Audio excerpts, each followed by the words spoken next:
Hello दोस्तों, स्वागत है आपका पीएलसी लर्निंग पॉइंट पर। आज के इस वीडियो में हम देखेंगे रियल टाइम क्लॉक के बारे में। रियल टाइम क्लॉक के द्वारा हम किसी मशीन या किसी मोटर को टाइम के अकॉर्डिंग कंट्रोल कर सकते हैं। जैसे किसी इंडस्ट्री में कोई शिफ्ट स्टार्ट होती है 9 बजे, तो पीएलसी के अंदर हम एक टाइम डाल देंगे कि 9 बजे ऑटोमेटिकली मोटर ऑन हो जाए। और यदि हमें उसे ऑफ़ करना है, जैसे शिफ्ट एंड होती है 5 बजे या जो भी टाइम है, उस टाइम के अकॉर्डिंग हम पीएलसी में वो टाइम डाल के उस मोटर को ऑफ़ कर सकते हैं। मतलब रियल टाइम के अकॉर्डिंग हमें कोई ऑपरेशन कराना है, जैसे लंच टाइम में कोई सायरन बजाना है, शिफ्ट स्टार्टिंग या एंडिंग में कोई सायरन बजाना, या कोई भी ऐसा प्रोग्राम जो कि टाइम के अकॉर्डिंग हमें कंट्रोल करना है, उसको हम रियल टाइम क्लॉक के थ्रू कंट्रोल कर सकते हैं। अब यहाँ पर देखिए, पीएलसी के अंदर इनबिल्ड एक रियल टाइम क्लॉक होती है जो कि 7 डाटा रजिस्टर को रिजर्व करती है, ठीक है ना। 7 कंटिन्यूस डाटा रजिस्टर कौन से हैं, जो कि डेल्टा पीएलसी में D1319 से लेकर D1313 तक के जो डाटा रजिस्टर हैं वो सारे रिजर्व हैं रियल टाइम क्लॉक के लिए, ठीक है। ये डाटा रजिस्टर रीड ओनली होते हैं, ठीक है ना। अब इसमें देखिए, year, week, month, day, hours, minute और सेकंड, इस तरह से ये 7 अलग अलग वैल्यू अलग अलग डाटा रजिस्टर के अंदर सेव होती है। अब ये रीड ओनली का मतलब क्या होता है, इसको हम पीएलसी प्रोग्रामिंग में चल के देखते हैं।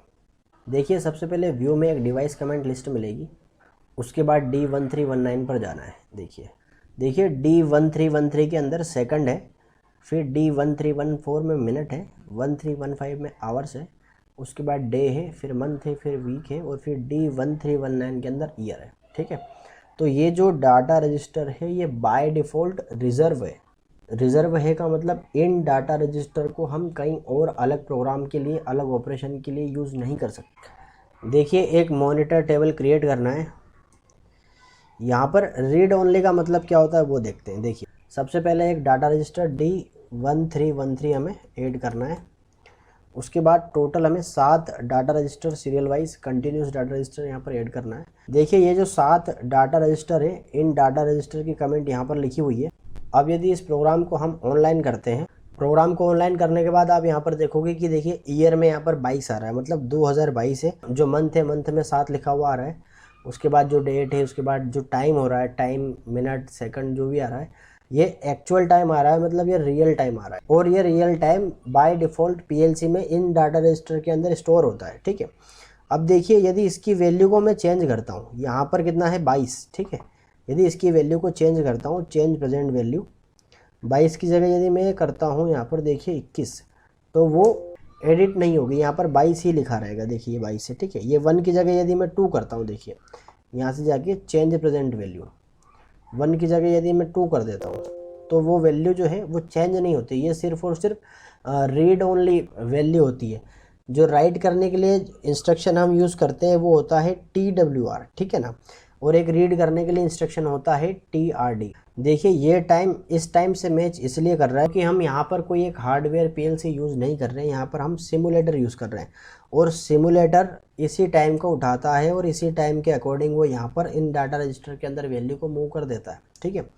लेकिन यदि हम कोई हार्डवेयर पीएलसी परचेज़ करते हैं, तो पीएलसी परचेज़ करने के बाद यदि उस पीएलसी की बैटरी को रिमूव कर दिया जाए, मतलब यदि उस पीएलसी की बैटरी को हम चेंज करते हैं, पीएलसी की बैटरी को कुछ देर के लिए निकाल देते हैं, तो उसका जो टाइम है वो रीसेट हो जाता है। क्योंकि ये जो डाटा रजिस्टर होते हैं, इनके अंदर जो भी सेट वैल्यू होती है वो सारी वैल्यू ज़ीरो हो जाती है। अब फिर से हमें उन सारे डाटा रजिस्टर के अंदर एक वैल्यू को डालना होता है, मतलब एक्चुअल टाइम को, रियल टाइम क्लॉक को डालना होता है।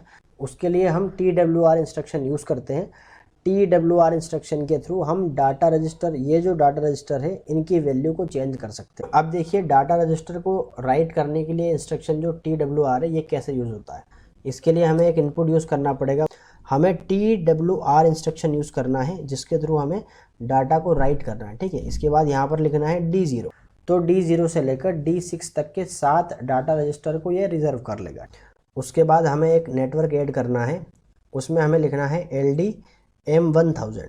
ये कंटिन्यूस ऑन बीट रहती है। इससे हमें क्या करना है, TRD, मतलब रीड करने के लिए हम TRD यूज़ करेंगे। उसके बाद हम यूज़ करेंगे D10 से D16 तक के जो डाटा रजिस्टर है उनको हम रीड करेंगे, ठीक है। और ये जो डाटा रजिस्टर है इनको हम राइट करेंगे, ठीक है। राइट करने के लिए भी हमें अलग डाटा रजिस्टर यूज़ करना है और रीड करने के लिए भी अलग डाटा रजिस्टर यूज़ करना है, ठीक है। देखिए, इस प्रोग्राम को पहले हम ऑनलाइन करेंगे, उसके बाद चेक करेंगे कि आखिरकार ये काम कैसे करता है। Compile the project. डाउनलोड। जैसे ही ये प्रोग्राम ऑनलाइन होता है, ऑनलाइन होने के बाद इन डाटा रजिस्टर के अंदर ये वाली वैल्यू आती है, ठीक है ना। लेकिन यदि हमें ये वैल्यू चेंज करनी है, मतलब एक्चुअल टाइम यदि हमें चेंज करना है, तो हम सेकंड में कुछ भी डाल देते हैं। देखिए ये D6 है, इसकी वैल्यू को मैं यहाँ पर जाके चेंज करता हूँ। जो 0 डला है उसको यदि 10 डालता हूँ। इसके बाद D5 में मिनट है, तो मिनट में यदि मैं 20 डालता हूँ, D5 में 20। उसके बाद D4 में आवर्स है, D4 में यदि मैं 10 डालता हूँ, देखिए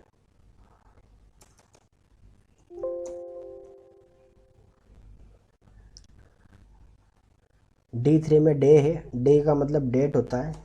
यदि मैं डेट डाल देता हूँ 10, या जो भी हम डेट डालना चाहिए, यदि 20 डेट डाल देते हैं। D2 में मंथ है, D1 में वीक है, तो यदि मैं वीक मान लेता हूँ, वो भी 3rd वीक चल रहा है, ठीक है। फिर D0 में देखिए ईयर है, तो मैं भी मान लेता हूँ 2015 है या 2025 है, तो मुझे यहाँ पर लिखना पड़ेगा 25, ठीक है। तो इन सारे डाटा रजिस्टर के अंदर ये वैल्यू आ गई है ना।